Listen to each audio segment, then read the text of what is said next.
이번 주간 우리 에스더서를 매일 묵상하고 있습니다. 오늘 우리 묵상한 본문 말씀이 우리가 함께 읽은 말씀인데요. 먼저 에스더서의 배경을 좀 말씀을 드리면, 이스라엘이 다 망해서 지금 바벨론으로, 그 후에 이제 페르시아로 나라가 바뀌었습니다만은 지금 포로로 강제 이주당에 와서 살고 있는 겁니다. 그 과정을 잠깐 말씀을 드리면, 북이스라엘과 남유다가 나뉘어져 있지 않았습니까? 그런데 주전 722년에 북이스라엘이 아수르에 의해서 먼저 망합니다. 그런데 아수르는 섞는 정책을 썼어요.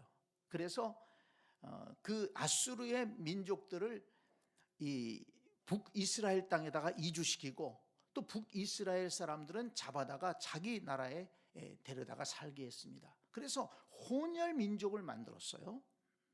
근데 남유다는 좀 더 오래 있다가 주전 586년에 바벨론에 의해서 망하게 됩니다.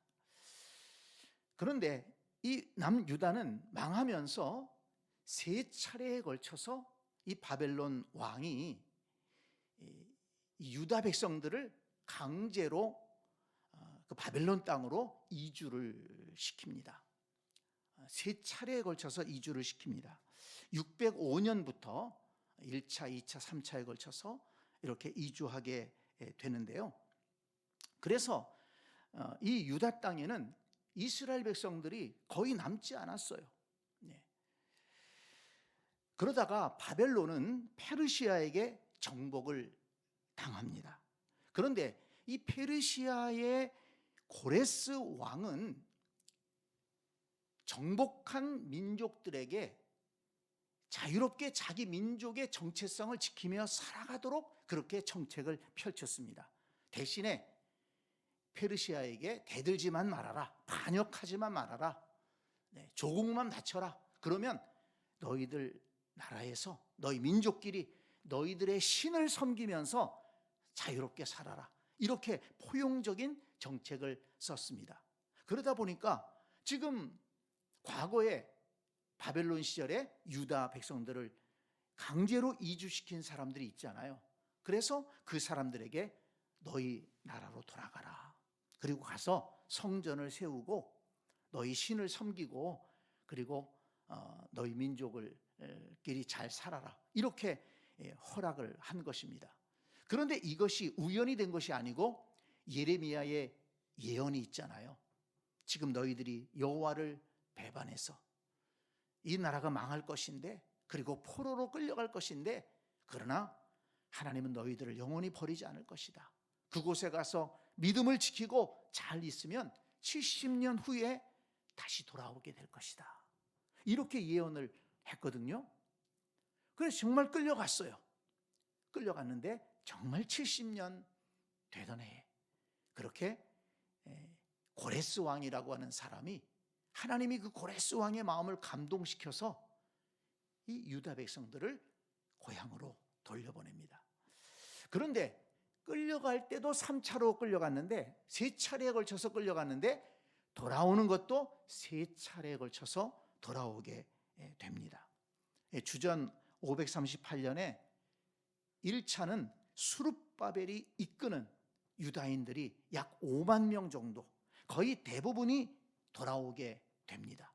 그들은 기쁨으로 돌아와서 성전을 제일 먼저 세우게 되죠. 자신들이 하나님 앞에 범죄했기 때문에 나라가 망했다, 하나님의 은혜가 끊어지면서 나라가 망하게 되었다, 이걸 절실하게 깨달았기 때문에 돌아와서 성전을 제일 먼저 재건합니다. 그리고 한 20년에 걸쳐서 그 성전을 우여곡절 끝에 그 성전을 건축하게 되죠. 그리고 2차 귀환은 1차 귀환이 있은 지 약 80년 후인 주전 458년에 에스라 선지자가 남은 이스라엘 백성들을 이끌고 돌아오게 됩니다. 그래서 이제 성전은 세워졌고, 그런데도 또 이스라엘 백성들은 자기 고향 땅에 들어와서 제대로 신앙생활을 안 하는 겁니다. 그래서 에스라가 남은 백성들과 함께 돌아와서 율법을 가르치고, 이 에스라는 율법에 대해서 박사였기 때문에 율법을 잘 가르치고 신앙 부흥 운동을 일으키게 됩니다.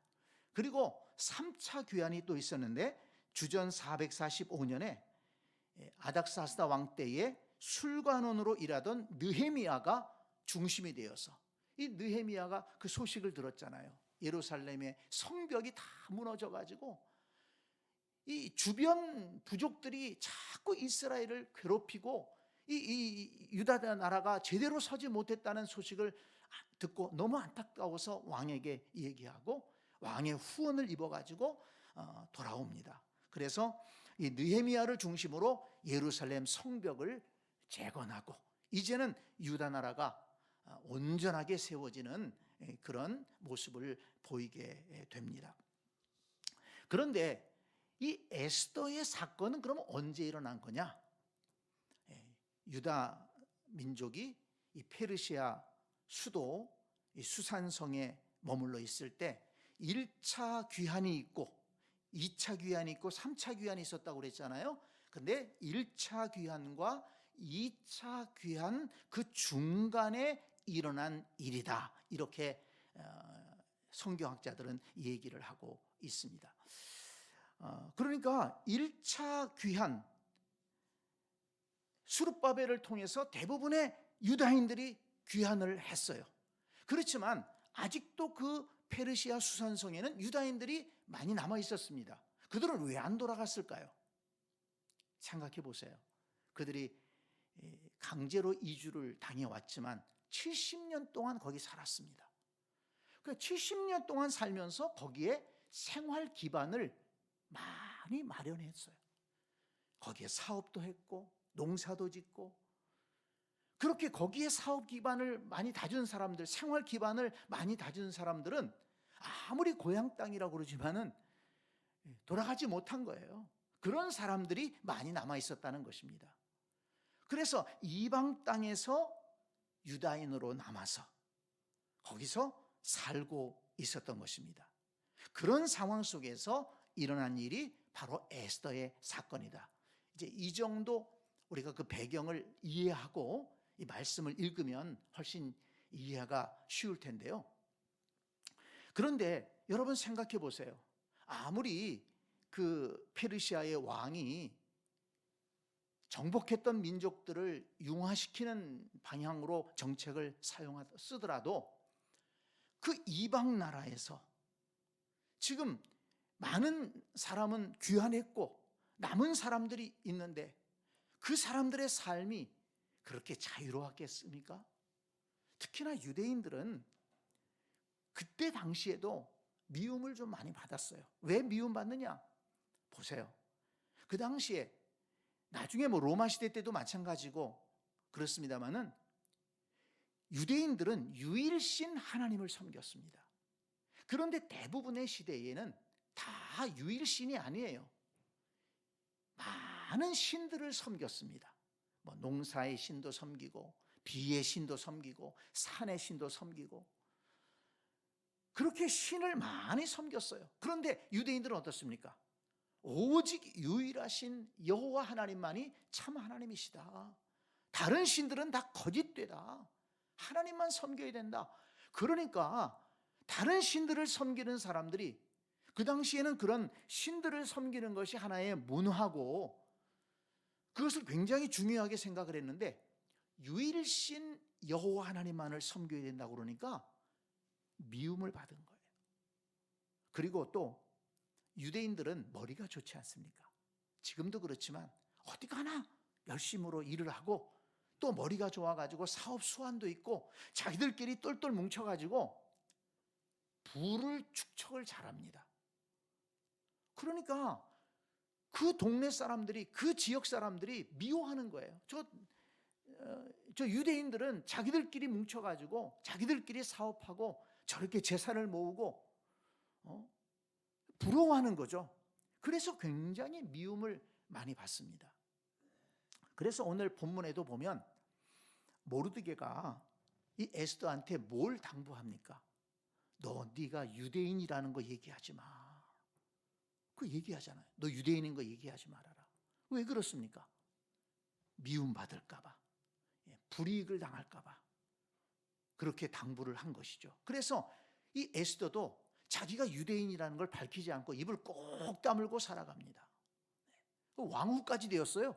자기 자신이 유대인이라는 것을 속이고, 일부러 뭐 속이려고 그런 건 아니지만 입 꼭 다물고 그렇게 살았던 거예요. 그런데 저는 이 에스더서의 말씀을 쭉 읽고 이렇게 오늘 뭐 3장까지 읽고 묵상을 했습니다마는 오늘 수요일 말씀을 준비하면서 이제 끝까지 한번 쭉 살펴봤어요. 그러면서 어떤 교훈을 얻게 되었느냐 하면, 그렇게 이방 나라에서 이제 소수민족입니다. 유다인들은. 그리고 거기는 우상을 섬기는 세계예요. 유대인들에게 우호적이지 않습니다. 하나님의 백성에게 우호적이지 않아요. 그런 세상 속에서 하나님의 백성들이 어떻게 살아가고 있는가? 이 모르드게라고 하는 이 주인공 모르드게와 에스더는 그런 세상 속에서 어떻게 살아가는가? 그런 것들을 좀 교훈으로 찾아볼 수가 있었습니다. 오늘 우리도 이 세상 속에서 믿음의 사람으로 살아가지 않습니까? 하나님의 백성으로 살아가지 않습니까? 은근히 그리스도인들을 싫어하는 사람도 많고, 시기하는 사람도 많고, 조롱하는 사람도 많고, 욕하는 사람도 많지 않습니까? 이런 세상 속에서 과연 우리 그리스도인들이 어떻게 살아가야 될까? 이 에스더서의 주인공인 이 모르드게와 에스더를 통해서 그걸 좀 깨달을 수가 있었습니다. 먼저 중요한 것은 이 모르드게를 보니까요, 믿음으로 살았다는 것입니다. 그 이방 세계에서 하나님의 백성이 살아갈 때 정말 믿음으로 살아가는 것이 중요하다. 낙심하지 않고 믿음으로 살아가는 겁니다. 어디에서 나타날 수 있나요? 여러분 보세요. 이 2장 5절 말씀을 보겠습니다. 성경을 보면서 얘기를 할게요. 2장 5절 말씀, 도성 수산에 한 유다인이 있으니 이름은 모르드게라.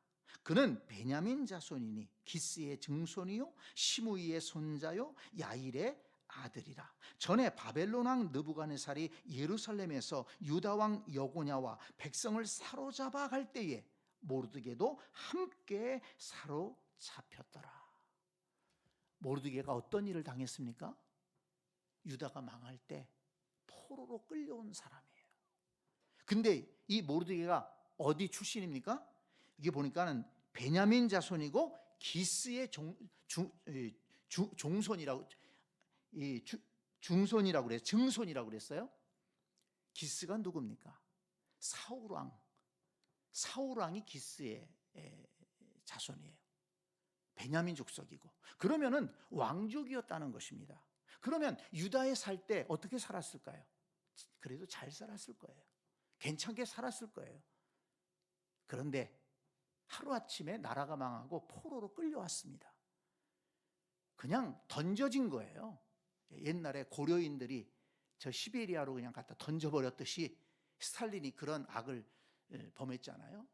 그냥 연해주에 살던 사람들을 다 그냥 기차에다가 무조건 때려 싣고 시베리아에 갔다가 던져버렸어요. 그냥 끌고 간 거예요. 전쟁 포로로 강제 이주를 시켰습니다. 자꾸 그냥 놔두니까는 반역을 한다고. 그러면 바벨론에 갔을 때 아무것도 없는 거예요. 맨 땅에 던져진 것입니다. 이제 모든 걸 잃어버렸어요. 그런데 여러분, 모르드게를 비롯한 이스라엘 백성들 거기에서 낙심하지 않습니다. 쓰러지지 않습니다. 믿음으로 일어섭니다. 하나님의 은혜를 그곳에서 구합니다. 물론 거기에 선지자들도 역할을 했죠. 여기에서 낙심하지 말고 하나님의 은혜를 구해라. 하나님이 약속하신 때가 되면 너희들을 구원할 것이다. 믿음으로 견디는 거예요. 그래서 여기 말씀에 보면 모르드게가 성전 문 앞에 앉았다, 이런 말씀이 있잖아요. 이 페르시아의 관리가 되었다는 것입니다. 공무원이 되었다는 거예요. 이 성문 앞에 앉았다는 것은 뭔가 하면 성문 관리를 맡았다는 것입니다. 그 옛날에는 성문이 굉장히 중요하잖아요. 성문을 통해서 출입하고, 사람들이 출입하고, 거기에 장사꾼들도 들어오고 나가고, 또 다른 나라의 첩자들이 들어올 수도 있고, 그래서 그 성문은 굉장히 복잡한 장소고 중요한 장소였습니다. 또 그 성문에서 재판도 했어요. 그런데 이 모르드게가 성문에 앉았다. 그 페르시아의 관리로 등용이 됐다는 것입니다. 그렇다면 뭘 보여줍니까? 그렇게 이방 나라에 던져졌음에도, 포로로 끌려가서 던져졌음에도 낙심하지 않고 거기서 성실하게 살았기 때문에, 믿음을 가지고 하나님의 때를 바라보면서 성실하게 살았기 때문에 왕에게 인정을 받고 관리들에게 인정을 받아서 그렇게 성문을 지키는 자로, 성문에서 업무를 보는 자로 그렇게 등용을 받을 수가 있었다는 것입니다. 성도 여러분, 우리도 인생을 살아가다 보면 정말 어려움을 겪을 때가 있지 않습니까? 밑바닥까지 떨어질 수도 있어요. 모든 것을 다 잃어버린 것 같은 그런 절망감에 빠질 수도 있습니다.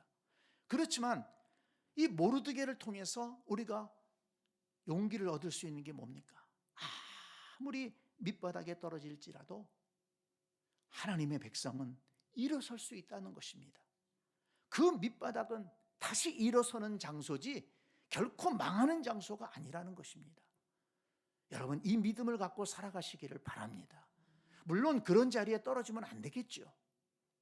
그렇지만 혹시라도 그런 아픔이 있고 눈물이 있을 때 그 밑바닥의 자리가 쓰러지는 자리가 아니라, 인생을 포기하는 자리가 아니라 그 자리는 다시 일어서는 자리다. 하나님이 은혜 주시면 다시 일어설 수 있다. 거기에서 성실함을 지키고 거기에서 믿음으로 나아간다면 다시 일어설 수 있는 길이 반드시 열리게 될 줄 믿습니다. 제가 좋아하는 말씀 가운데 시편 37편 24절이 있어요. 그는 넘어지나 아주 엎드러지지 아니함은 여호와께서 그의 손으로 붙드심이로다. 아멘. 넘어질 수 있어요. 그렇지만 아주 넘어지지 않습니다. 왜? 여호와께서 붙들어 주시기 때문에. 이것이 믿음의 사람들인 줄 믿습니다. 그렇게 이제 페르시아의 관원이 되었잖아요. 근데 게을리 일을 하지 않는 거예요. 이 성문에서 맡은 일을 충실하게 감당합니다. 게으르지 않게 감당합니다. 그러다가 보니까 뭘 발견하게 되냐면, 넷이 두 사람이 왕에게 원한을 품고 왕을 암살하려고 하는 그런 나쁜 계략을 꾸미는 것을 정보를 얻게 돼요. 그게 쉽게 되겠습니까? 그런데 그 정보를 얻게 됩니다. 그래서 그 정보를 에스더를 통해서, 에스더가 그때는 왕후가 되어 있었으니까 에스더를 통해서 왕에게 알려줍니다. 그래서 왕이 사람을 풀어서 확인해 보니까 사실인 거예요. 그래서 그 넷이 두 사람을 잡아다가 사형을 시키고, 그리고 그 일을 역사에다가 기록하고, 그렇게 왕이 보호를 받는 그 암살 계획이 무산되는 그런 일이 있게 됩니다. 그러니까 이 모르드게는 세상에서 직장을 얻었는데 그 일을 대충 하지 않았다는 거예요. 하나님의 사람으로 그렇게 포로로 잡혀가서 어려움을 겪는 삶이지만 의지할 곳도 없고 거기에서 핍박받는 삶이지만, 그러나 자기에게 주어진 일에 대해서 최선을 다하고 자기에게 그 임무를 준 왕을 위해서 충성을 다했다는 것을 알 수가 있습니다. 여러분, 우리가 직장 생활할 때 최선을 다해서 해야 됩니다. 하나님을 믿는 사람들이 일을 맡았다면 믿을 만하다. 기독교인들이 일을 맡으면 최선을 다한다. 이것이 믿지 않는 사람들 입에서 나올 수 있어야 됩니다. 어째 교회 다니는 사람이 저래? 하나님을 믿는다는 사람이 왜 저래? 이런 얘기가 나오면 안 된다는 것입니다. 그래서 우리는 기도하면서 하나님의 지혜를 구하고 건강을 구하고 하나님의 인도하심을 구해서 내가 직장에서 어떤 일을 하든지, 그것이 큰 일이든 작은 일이든 굳은 일이든 혹은 좀 편한 일이든 그것이 중요한 것이 아니라 내게 주어진 일이라면 내가 최선을 다하겠습니다. 충성하겠습니다. 이런 마음으로 우리가 살아가는 것이 믿음의 사람이 살아가는 올바른 방법이라는 것입니다. 그리고 또 하나, 이 모르드게는 그 이방의 세상 속에 살아가면서 유다인으로서의 정체성을 지켜나갔다는 것을 볼 수가 있습니다. 거긴 다 이방 사람들이에요. 유일신 여호와 하나님을 믿는 사람은 거의 없어요. 그런데 이 모르드게는 자기가 유다인으로 하나님을 섬기는 사람으로 지켜야 될 신앙인의 모습을 지키고 살아갔다는 것입니다. 그걸 어떻게 할 수 있느냐? 하만이라는 사람이 등장하잖아요. 근데 이 하만이 굉장히 간신이었던 것 같아요. 근데 왕한테 아무튼 뇌물을 바쳤든지 잘 보여가지고 왕이 이 하만에게 넘어가서 하만을 굉장히 높은 사람들로 높여줍니다. 그래가지고 모든 대신들과 관리들이 하만이라는 사람 앞에서는 다 무릎 꿇고 절하는 것입니다. 하만이 한번 떴다 하면은 다 엎드려서 절하고 벌벌 기는 거예요. 왕하고 하만하고 너무 친하니까 어떻게 이 하만이 왕을 그렇게 구워 삶아놨는지 왕이 그냥 쏙 빠져버렸어요.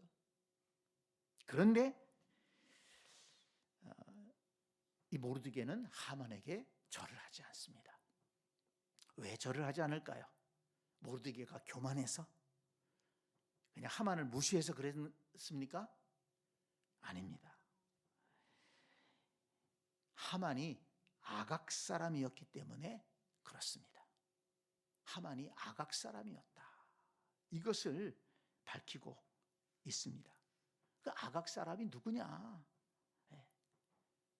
아말렉 후손입니다. 아말렉 후손. 그러면 아말렉 족속은 어떤 족속이냐? 아말렉 족속은 에서의 후예입니다. 에서의 후예인데, 그러니까 이 에서의 후예로서 이삭의 자손을 괴롭히는 거예요. 약속의 자손을 괴롭히는 사람들입니다. 그래서 이스라엘 백성들이 출애굽할 때 제일 먼저 광야를 지나고 있을 때 가장 처음으로 이스라엘 백성들을 공격한 사람들이 누구냐? 아말렉 사람들입니다.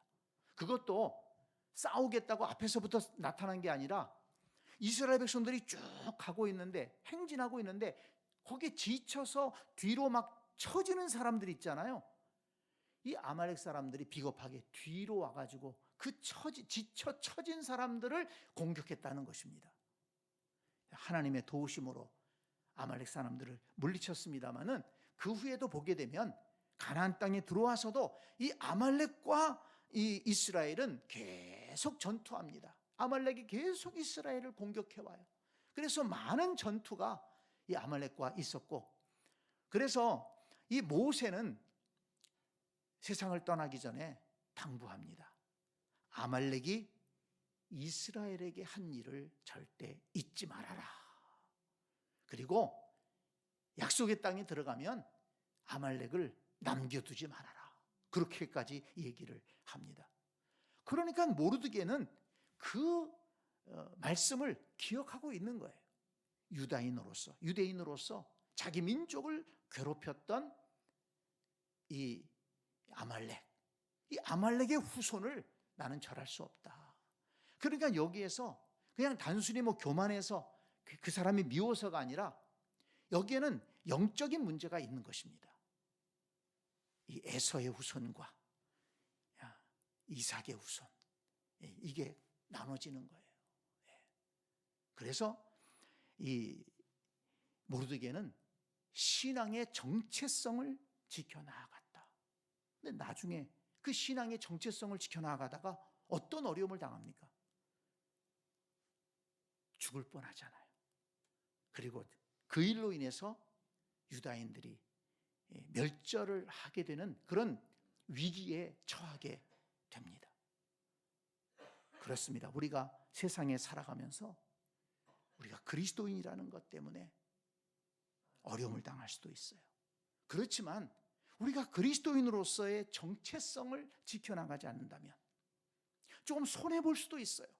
그렇지만 그렇다고 해서 우리가 양보해야지 말아야 될 것을 양보한다든지 용납하지 말아야 될 것을 용납한다면, 뭔가 좀 세상 것을 더 얻기 위해서 그리스도인으로서의 그런 모습을 우리가 포기한다면 과연 우리는 온전한 그리스도인이라고 할 수가 있는가 생각해 봐야 됩니다. 우리가 이 세상에 이방인들과 함께 살아가지만 우리는 믿음을 지켜야 되고 그리스도인으로서의 정체성을 지키며 살아가야 된다. 예수 믿는 사람들이 가지고 있는 그 성경적 가치관을 지켜가면서 살아가야 된다. 여러분, 지금 우리나라에도요, 이 성경적 가치관과 이 세상의 가치관이 부딪히는 게 너무 많습니다. 그래서 이 교회를 공격하고 교회가 편협하다고, 사랑이 없다고 공격을 하고요, 그리고 이 하나님의 말씀의 가치관을 무너뜨리기 위해서 이 적그리스도의 세력들은 법을 만들어서 압제하려고 하고 핍박하려고 하는 그런 시도들도 많이 하고 있습니다. 이런 시대 속에서 우리 그리스도인들이 용납하지 말아야 될 것을 용납하거나 또는 허락하지 말아야 될 것을 허락한다면 안 되지 않겠습니까? 우리가 지킬 것은 끝까지 지켜야 된다. 사랑으로 포용하고 감싸주고 우리가 그렇게 살아가야 되지만, 그러나 지켜야 될 것은 지켜야 된다. 그리스도인의 정체성을 지키며 살아가야 된다는 것을 우리 모르드게를 통해서 우리가 알 수가 있습니다. 그리고 보세요, 모르드게가 그 일로 인해서 큰 민족적 어려움에 처하지 않습니까? 이 모르드게가 유다인이라는 것을 알면서 하만은 몹시 화를 냅니다. 그러니까 이 하만도 모르드게가 유대인이기 때문에 모르드게를 통해서 유대인들을 다 죽이려고 계획을 세우는 거예요. 그러니까 하나님의 백성과 이 적그리스도의 세력, 이 마귀의 세력이 한판 붙는 거예요. 유다 민족이 다 죽을 위험에 처합니다. 이 위기는 따지고 보니까 유다 나라가 망하고 유다 백성들이 바벨론으로 포로로 잡혀온 것보다도 더 큰 위기예요. 어느 한 날에 유다 민족을 다 죽인다. 그거를 이 페르시아가 지배하고 있는 모든 나라에는 다 알린 것입니다. 조서를 써가지고 거기다 도장을 찍고 그리고 다 알렸어요. 그리고 준비해라. 몇 월 며칠에 유대인들을 다 죽인다. 재산 다 뺏는다.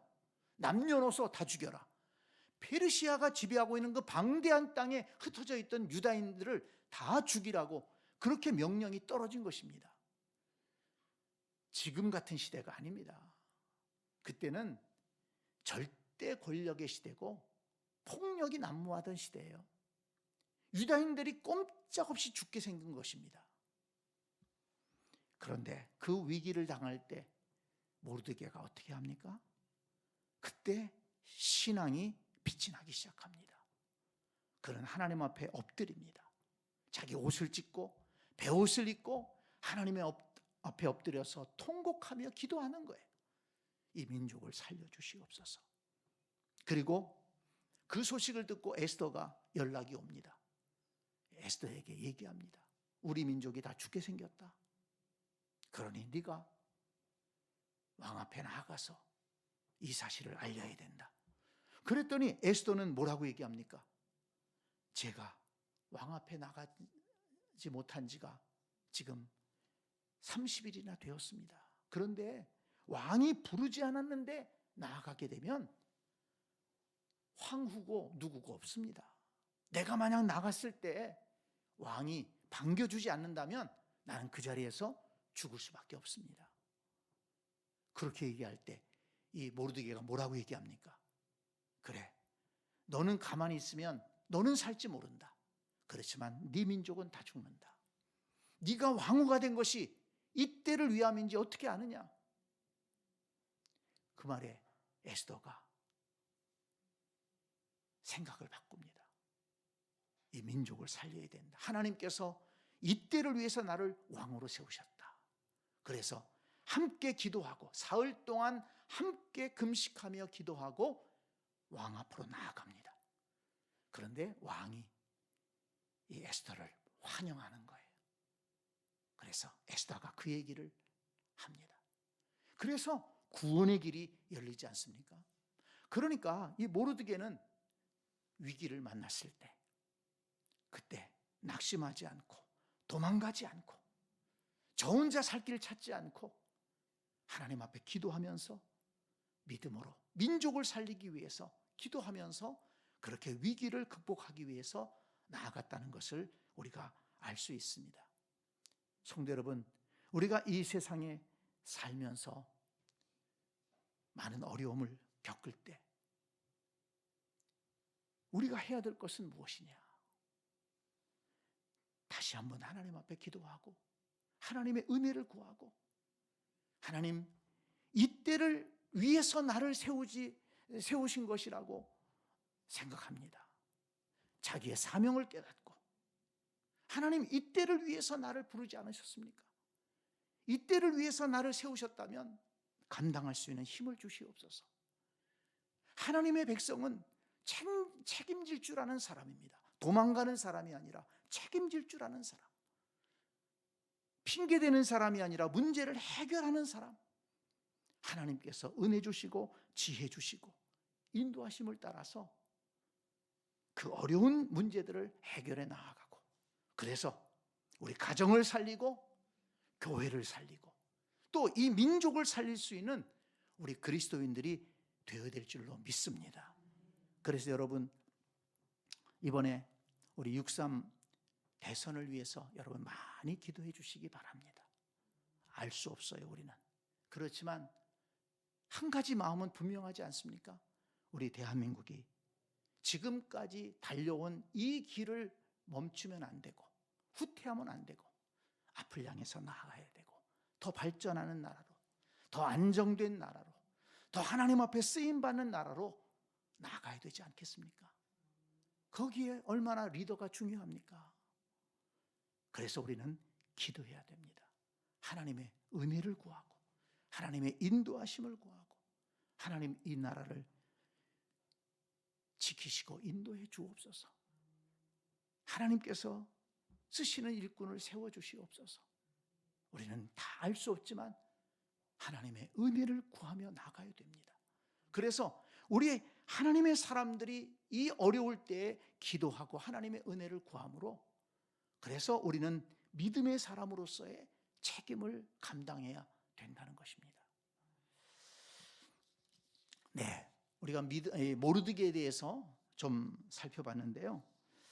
우리 한 가지만 더 잠깐 생각을 해보자면 이렇게 모르드게가 믿음으로 살면서 또 한 가지 중요한 것은 이 모르드게는 섬김의 사람이었다는 것입니다. 어떻게 섬겼느냐? 에스더가 누굽니까? 사촌 여동생이에요. 사촌 여동생, 삼촌의 딸이라고 그랬습니다. 근데 고아가 됐어요. 나이 차이가 굉장히 많이 납니다. 어린 사촌이에요. 부모가 없어요. 고아입니다. 그런데 그 에스더를 누가 챙깁니까? 모르드게가 챙깁니다. 성숙해질 때까지, 또 그 이후에도 그 에스더를 잘 보살피죠. 이것이 뭐 사촌이니까, 어려움에 처해 있으니까 돌봐줄 수 있지 않느냐라고 생각할 수 있지만은, 당연한 일 같지만 그 당연한 것을 성실함으로, 사랑으로 잘 감당했습니다. 모르드게의 수고가 있었기 때문에 에스더가 고아로서 잘 성장을 해서 하나님이 그 에스더를 사용하셔서 황후가 되게 하고, 그리고 민족을 구하지 않습니까? 여러분, 우리가 친절을 베풀 수 있을 때, 섬길 수 있을 때, 우리가 최선을 다해서 섬긴다면 하나님은 그 일을 통해서 또한 아름다운 일들을 이루실 줄 믿습니다. 그리고 나중에 에스더서 10장 맨 마지막을 한번 보세요. 자, 에스더서 10장 3절 말씀 보겠습니다. 이제 하만이 죽고 유다인들이 다 살았습니다. 그리고 모르드게는 아주 높은 위치에까지 올라갔어요. 그런데 이제 높은 위치에, 페르사 왕국에서 높은 위치에까지 올라갔는데 어떻게 했는 줄 아세요?